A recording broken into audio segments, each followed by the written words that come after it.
the things a man should know before he reaches the age of 40.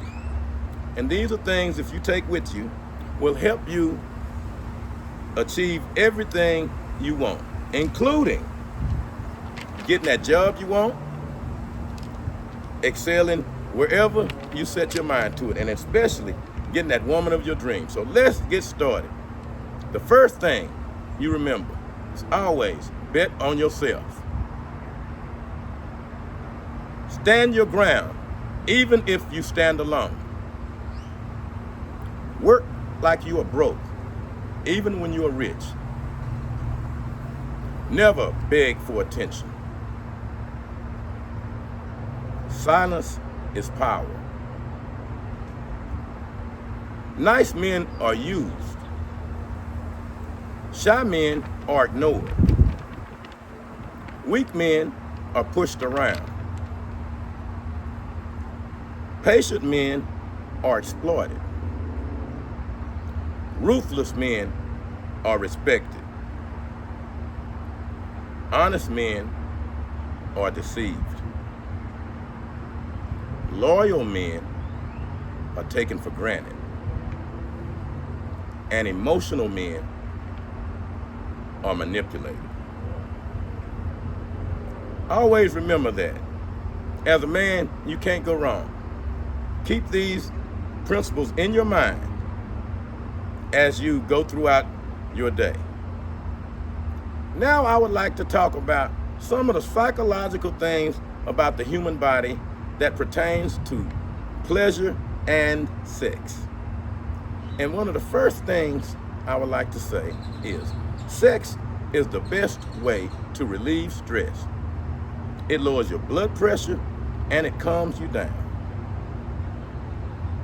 Sex is also an all-natural cure for headaches.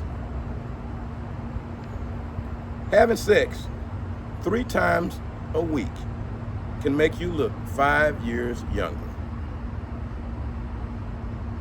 If you are sexually attracted to someone, it's harder to lie to them. If you enjoy kinky sex, you are psychologically healthier than a person who don't. Women are attracted to men with beards and deep voices. During sex, men laugh the least during doggy style. Women who prefer oral sex is more likely to be unfaithful to you. You cannot stop an orgasm once it starts. Married people masturbate more than single people. Sex increases your immunity to pain. We perceive people who smell good as being more attractive.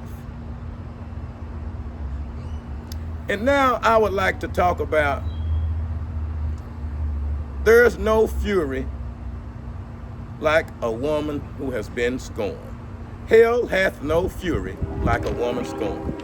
And this is what I want to talk about women who cannot handle rejection. You know, I have a story coming in from a guy that want to remain anonymous, but he tells a story about a woman who pursued and chased him over a span of a couple of years. She put herself out there. She made herself available. She did everything but drop to her knees and beg this man to have sex with her. Now, and what I want to talk about is how men look at women who chase them and how women who get rejected handle that rejection.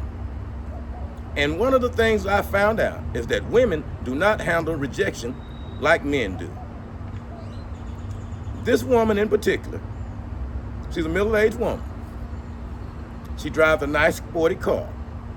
And she chased this man for years, putting herself out there making herself available. You know a man knows when a woman is trying to pursue him. As a man, we done pursued enough women, and we know how it feels to when a woman is not interested. Well, a man feels the same way. Contrary to what most women think, real men just don't sleep with anybody. We are very, very particular. So if you are not the type of woman we want, we will not sleep with you whether you throw yourself at us or not. Now, on occasion, you may catch a person where he may be out and he's in a mood to where he just want to have sex. And that is the only way that happens. But a woman pursuing a man is not a good look if she acts desperate. And that's what we have here in this case. We have a woman pursuing a man who does not want her. And after she realized that all of her attempts were in vain, what do a woman do then?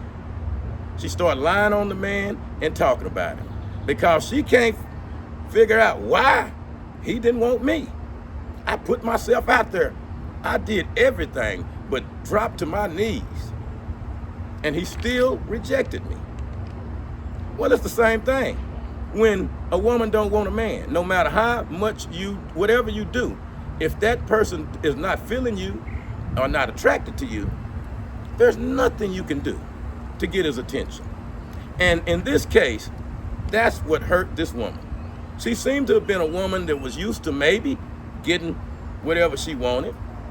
She was average as far as what this man is saying, but because she put herself out there and made herself available, and he turned her down, she became enraged and became a scorned woman. So why is it that a woman cannot handle rejection the same way a man? Is it that now we finding out that a man is the prize? See, this man in question that sent in the email, he said he has no problem with getting a female for dates or whatever. So when this woman put herself out there chasing him, he said that as a man, he liked to pursue what he wants. He want to be the hunted. He want to be the hunter, not the hunted. And remember, women, if you are hunting a man, you better make sure that man wants you and is attracted to you. Because if you're not, he is not gonna be feeling you. He is not gonna want to talk to you, or especially not want to be intimate with you. Men have particular tastes. So whatever you women been thinking that any man will just take anything, and if you offer it to him, he gonna take it. No. Not all men. Not all men. Especially if you have a married woman that is putting herself out there like that. That is one of the most despicable things that you can see. A desperate married woman. And that's what he said this was. A desperate married woman who was pursuing a man who had no problem in getting the woman that he wanted. And once he turned her down, she became a woman scorned and started lying on him about everything he says, just because he didn't want her. And he have a lot of reasons why, but one of the main reasons was that he was not attracted to her at all, and she was a desperate, lonely, married woman. So my advice out there to everybody out there is that be careful. When you turning down a woman that pursues you, this woman may be someone that may become a stalker, because certain women don't handle rejection well. Not like us men. You know, when we go to talk to a woman, we get, oh, I got a boyfriend, or I'm busy, or all of that ignoring, and we just move on. But when a woman come up to you and you tell them you got a woman, and she say it doesn't matter, stay away from that woman. She's trouble and she's messy. This is David from the David Parker Podcast. Thank you very much.